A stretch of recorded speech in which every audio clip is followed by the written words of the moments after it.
Hello, welcome to my research case study presentation titled Defamation Lessons from the Sullivan and Gertz cases.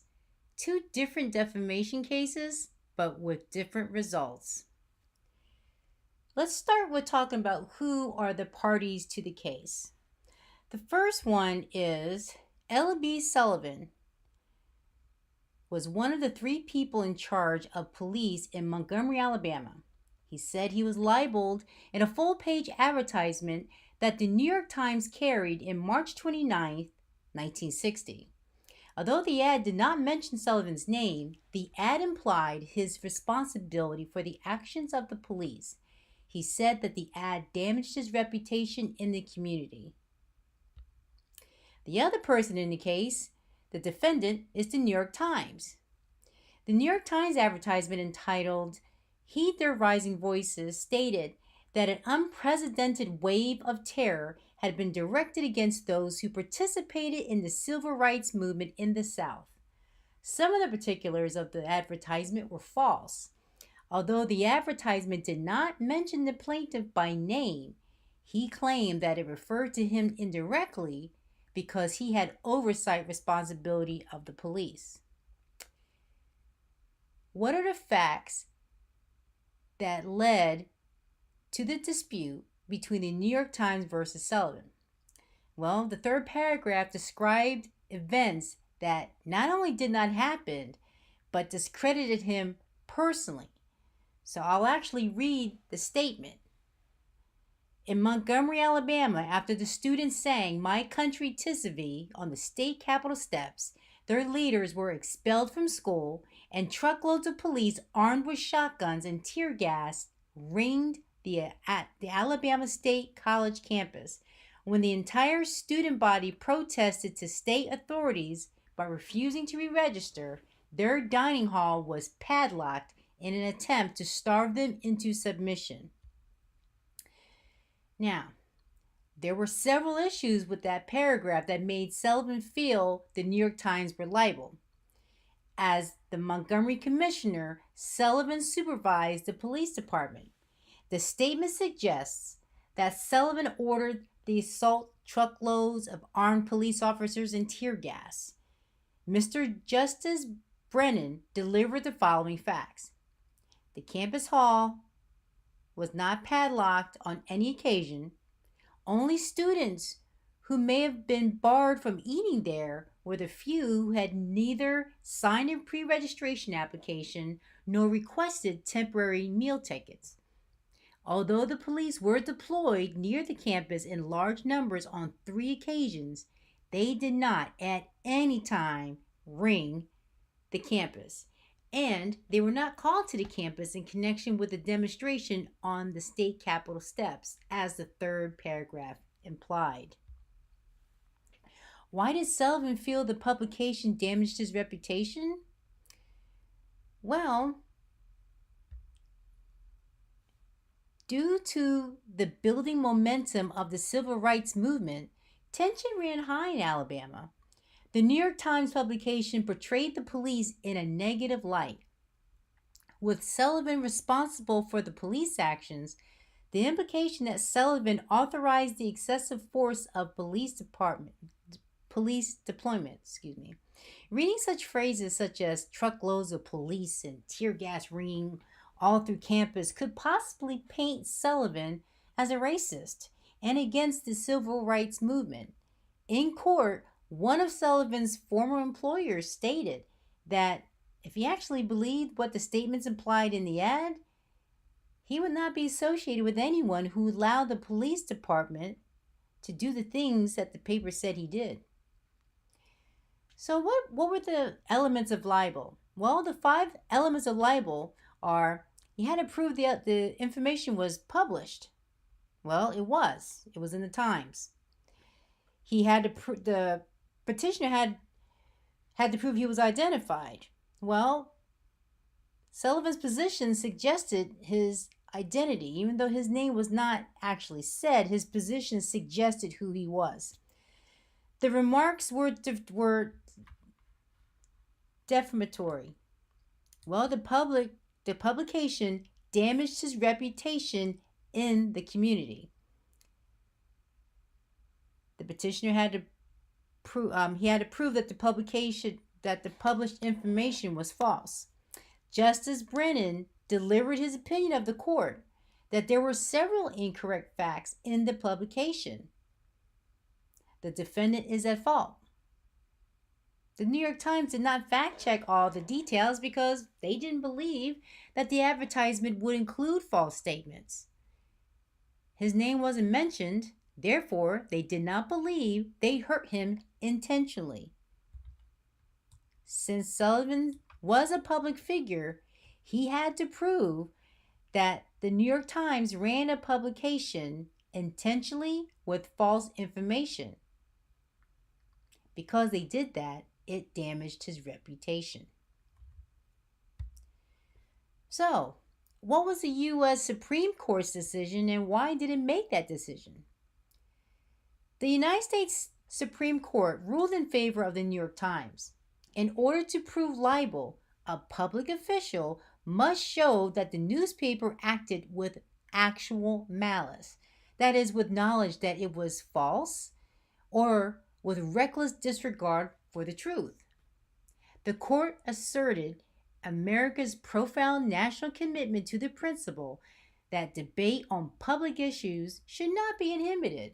Robust and wide open, free and open debate about the conduct of public officials was more important than the occasional honest factual errors that might hurt or damage officials' reputations. So that concludes my case study for Sullivan and the New York Times. The next case that we're going to review is Gertz versus Robert Welch. So, the petitioner, Elmer Gertz, was a reputable lawyer retained to represent the Nelson family. He was a private person. The other person in the case the defendant was Robert Welch, Incorporated, who published American Opinion, a monthly outlet of views of the John Birch Society.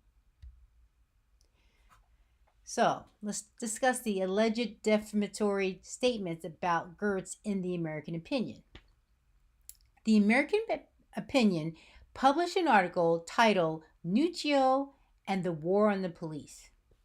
The article was intended to persuade the reader that Nuccio was the victim of a frame-up. The frame-up was a part of a national conspiracy to discredit local police forces. The article purports to demonstrate that the testimony against Nuccio at his criminal trial was false, and that the prosecution was part of a communist campaign against the police. The article labeled him as a Leninist because of his involvement with the Intercollegiate Socialist Society 15 years ago during the 1968 Chicago demonstrations. Gertz may have been a member, but there wasn't any proof indicating his involvement of the planning of the demonstrations. The article implied that he had a criminal record, although there wasn't any proof of that either. So, what was done to confirm the accuracy of these allegations against Gertz?